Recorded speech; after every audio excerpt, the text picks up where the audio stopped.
afternoon, everyone. Today is August 14th, and we are here live with Springli Sage of Springli Insurance Solutions. And we're so excited to have you here today, Springli. Thank you. Sage Insurance, but that's okay. People. Perfect. I'll put that, you know what? I'll actually change that and I'll put it so that way people will have the right information, right? Absolutely. All right. So how are you doing today?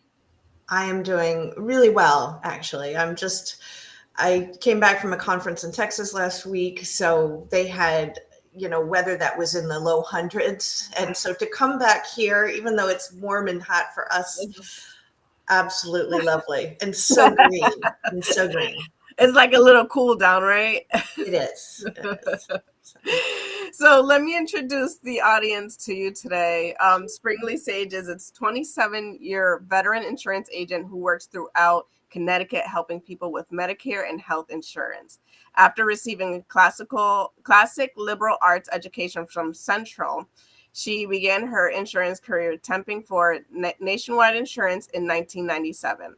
Although she took a 2-year hiatus working on her master's degree in MFT in the mid-2000s, she went back to her roots and in 2012 started with what is now Sage Insurance Solutions, LLC. Her mission is to provide exceptional health and Medicare insurance services rooted in honesty, compassion, integrity, and knowledge. Her goal with every client is to alleviate the anxiety often associated with obtaining insurance by offering personalized guidance and support every step of the way. In addition to being an avowed insurance geek, Springli is a lover of reading, gardening, and singing. When she's not securing her clients' peace of mind or poring over books, you might find Springli singing the blues or opera in her garden or on her way to an appointment. I love it. It's wordier than I thought it was, that's for sure. but still, it describes capture. who you are, Springli. I love it. Absolutely. So insurance is the topic that I think not a lot of people like talking about, but it is so important and vital to like life and just being able to, have our health insurance, go to the doctors, even, therapy, all these things that are so important. And we were just talking offline, but sometimes it's so complicated to navigate. And so if we could talk a little bit about like the services you provide, how did you get into it? Well, we got into it a little bit, but like, what makes this something that you enjoy to do? Oh, okay. Well, to start off, I mentioned when the very first time I got into insurance, it was completely a fluke, right? I'd been working retail. I was an English major, therefore I had no job that was in my field. And I just wanted to sit in an office, like, please don't make me be on my feet, right? But it really took me by surprise. Within a month or so, I started realizing I was understanding the how and why behind the insurance. At that time, it was auto and home. But it really made me upset, actually, because here I was in my early 20s. I'd had auto insurance for a long time. I never understood it, and nobody had bothered to explain it, right? And once I understood it, it made total sense. And I'm like, oh, that's why I need it. So since I was always a little paranoid about direct sales, right? I come from a New England, don't talk to me about that if you're going to try to sell something. I really focused on being able to explain insurance the way I now understood it and put it into terms that anybody hopefully can understand, right? So that's kind of how I went through that. When it comes to health insurance and Medicare, it's actually a very specialized little niche. Most of the agents who do auto and home look at that and say, oh my gosh, they're just as freaked out by it as anybody else. So, back in 2012, I was moving back into the insurance market specifically, and I had this opportunity to be my own boss, which was really incredible.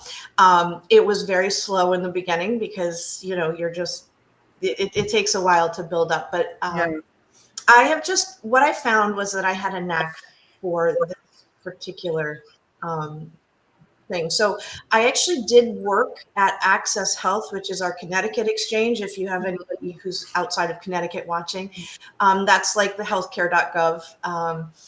And I had a chance to work at the call center for a year as a licensed broker. So I was only one of only 4 people there that could actually make insurance calls. I could talk to them about coverages. I was licensed. I could do that.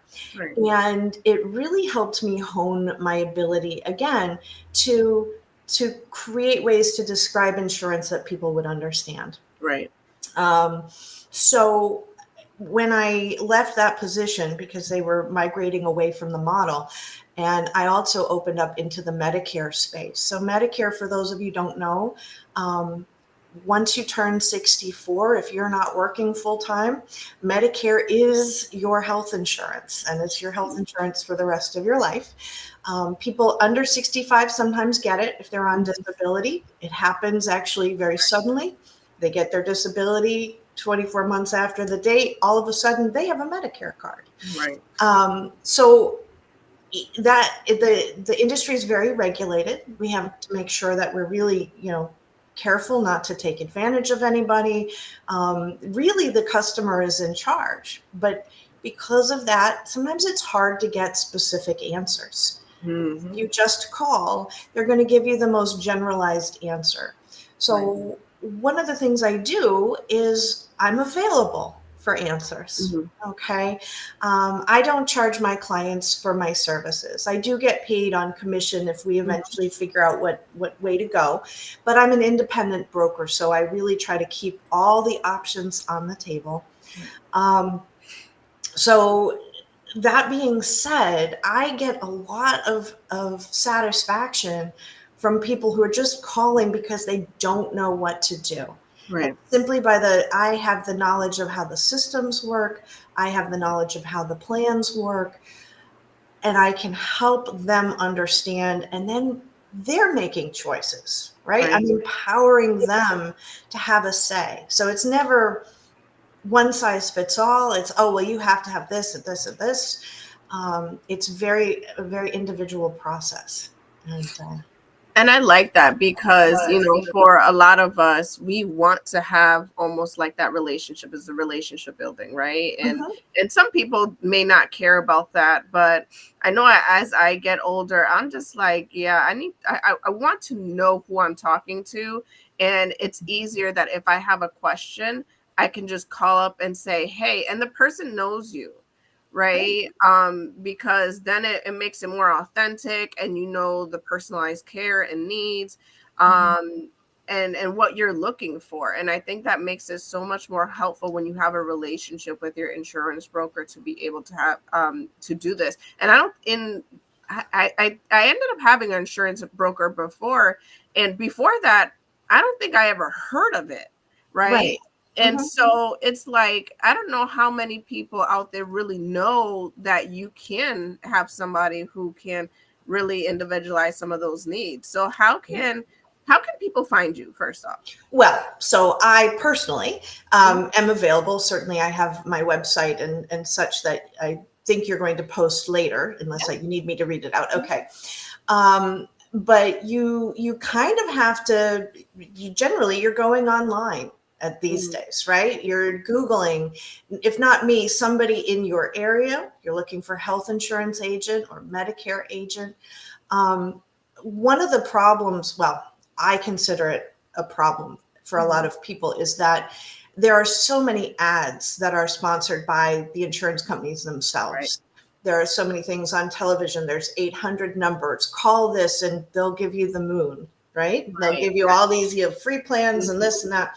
And those plans that they're advertising, they really do exist for a very small fraction of the people who need, say, those Medicare, completely based on financial, status, or whether you're eligible for extra help.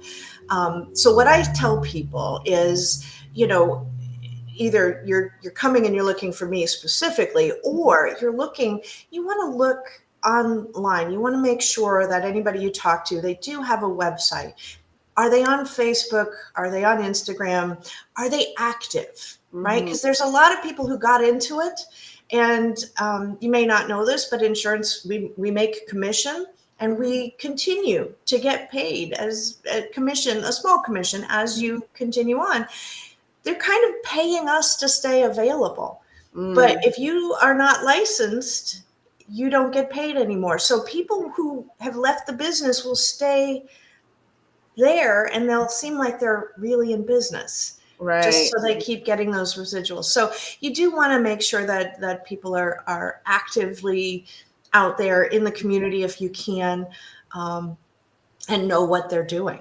Right. Because there's a lot riding on making the right decisions. So can you explain how you might be able to go about making some of those right decisions? Well, so one of the things that I do when I sit with a client, so I meet, I do phone and in person. It depends on where you are. Medicare is almost always in person if you're in the state of Connecticut, at least. Right. And what I do is we start by actually talking about how the insurance works. All right. There's a lot of concepts in there. People throw around terms, deductibles, max out of pocket, copays.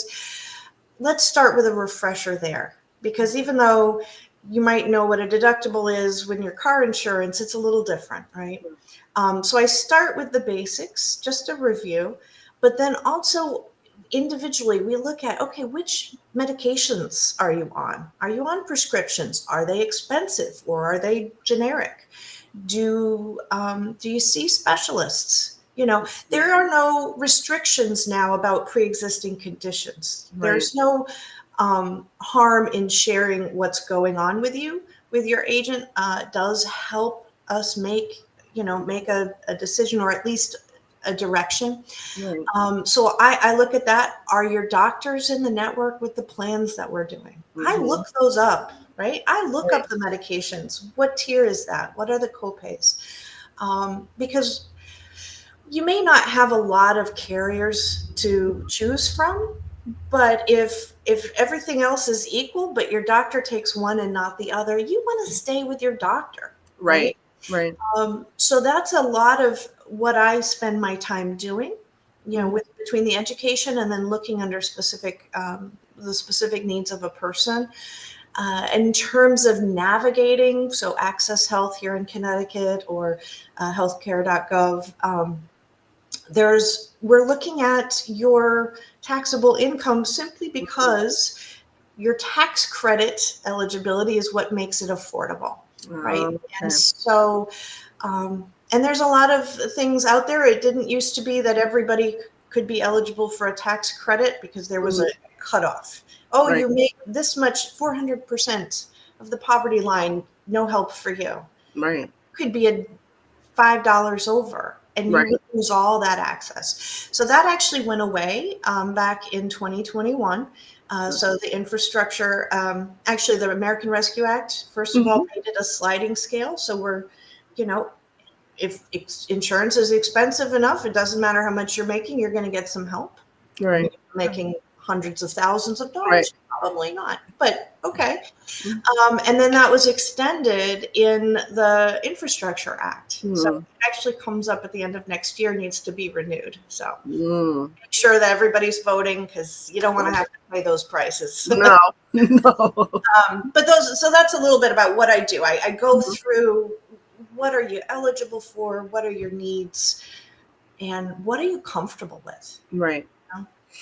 Right. And do you have a certain population that you work with? So mostly I work with individuals. I do help small companies with small group policies if they want to provide that for their employees. I also work with small companies that don't provide it, so that I'm there to help their employees when it comes time to renew. If they need a hand looking at what the options are or the changes for next year. So kind of a concierge thing. In terms of the under 65, not on disability, I work with just about anybody who comes my way. Access Health will say, okay, you have an application, you want to speak to somebody. A lot of people just call me up because I'm on the list and I answer the phone, which is Right. huge, right? But in terms of Medicare, that's a little bit more specific. You have to Mhm. have either you're newly transitioning into Medicare, or as I mentioned, you're newly on disability. Um, that is an important one, actually. People who are on disability, Mhm. they're often not told in any clear way that Medicare is going to start for them automatically. Mhm. The state will put them on a prescription plan automatically. They Right. don't really tell them about it just to make sure they don't fall through the cracks. But there's Right. a lot that's out there, and they have choices. Just because you may be on disability and Medicaid is going to help you with your Medicare doesn't mean you're without choice. And that's Right. incredibly, incredibly important. You Yeah. have the ability to make choices for yourself and what's important. So I help with that. And that's nice because again, like when you don't know how to navigate it and you don't have an understanding or the education behind it, you might just be choosing whatever it is. But when you're having somebody there to help you navigate it and provide that education, Mhm. it's nice to feel like you have choices, because I think a lot of times you feel like you don't have any choices. Well, I just guess I gotta go with this. Yeah. And that ends up being an issue because again, it can lead you into a high deductible, a high plan, something that Mhm. you're not really understanding, and then you're paying for it at the end. So Yeah. having somebody there that can help navigate you through that is so important. I mean, it's also important that you understand what you're paying for. Right. There's a lot of times somebody might pick a bronze plan. They're paying money every month, with however much it is after their tax credit, and then they will say to me, "But it doesn't cover anything." Right. Right? So one of the things we look at is, okay, how many things do you need paid up front? Right? Right. There's plans Mhm. that are really designed for people who can afford that first $6,000 of their own care. And for them, it's really cheap to buy a plan that just kicks in after that. Mhm. Other people who need to see specialists or get those expensive medications, Mhm. if they don't have a copay right off the bat to help them, they're going to skip their meds. They're going to not go for treatment. Mhm. And part of my job is to help them figure out. But it is also important because the basis of health insurance originally was designed not for your day-to-day needs, but for the big things. So Right. I want to share one Yeah. story because several years ago, I think it was 2019, I was on Husky A for Parents. I still had Mhm. kids, I was self-employed. This was like, and I, as an insurance agent, thought I understood pretty well how it worked. This is Right. great. I was out of the state. I went up to Maine for a family reunion. Nothing I hadn't done hundreds of times in my life. Right. And on my last day, I went for a walk in the woods right Mhm. before we were about to go, and I broke my ankle down in the Gosh. woods.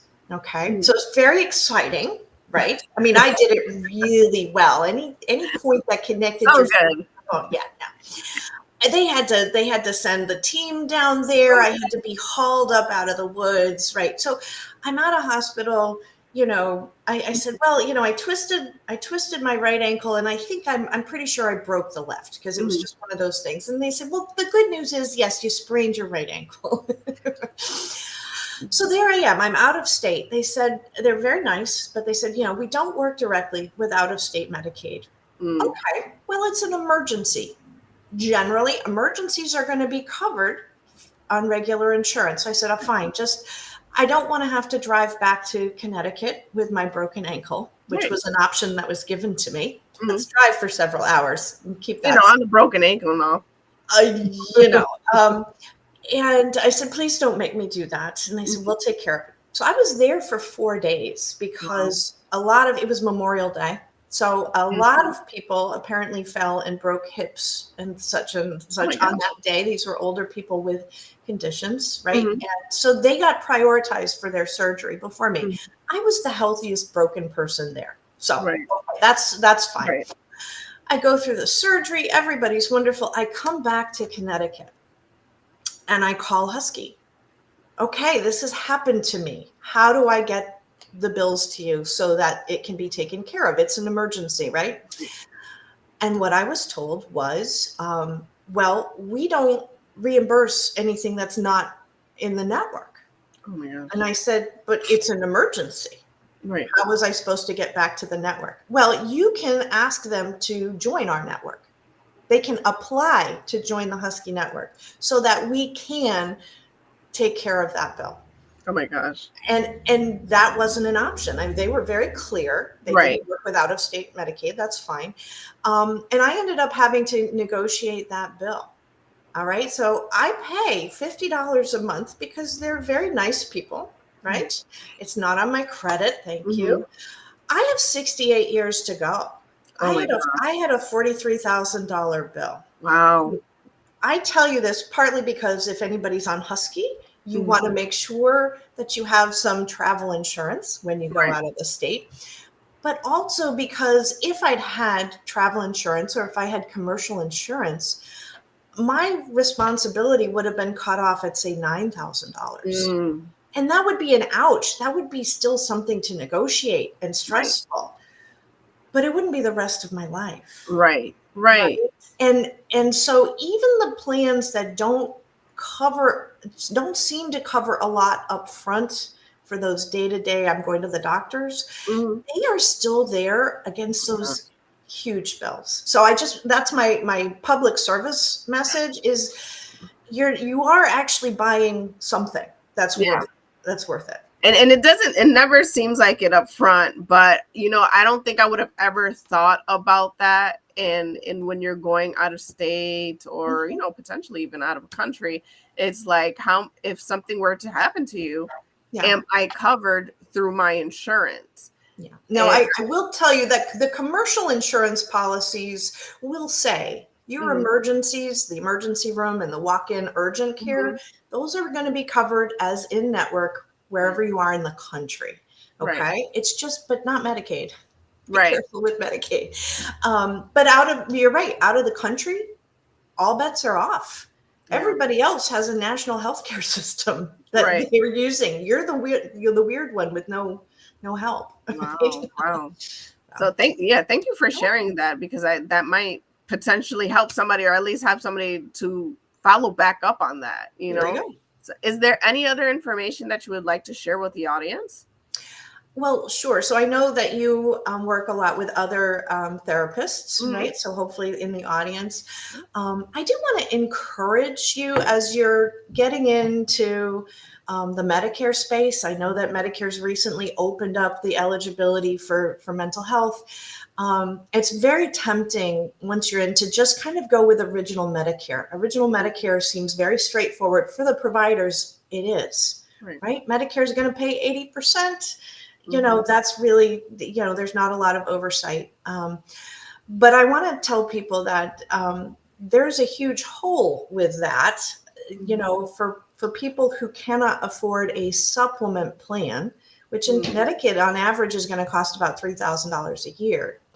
They have an unlimited open 20%. There is no cap. There's no annual maximum.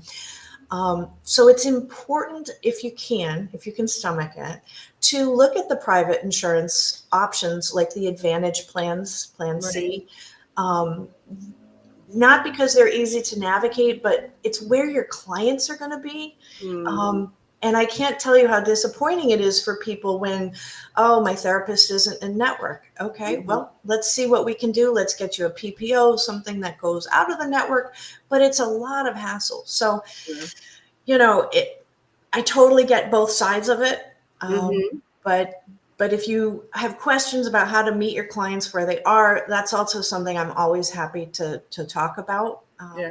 And if your clients have questions too, I'm a great person to talk to. I take the anxiety out of it, I love it. And again, I can't stress enough how important that is as well, to have somebody that knows their stuff, is knowledgeable on it, right? But is personable, as well as can honestly guide you through the process and having that relationship.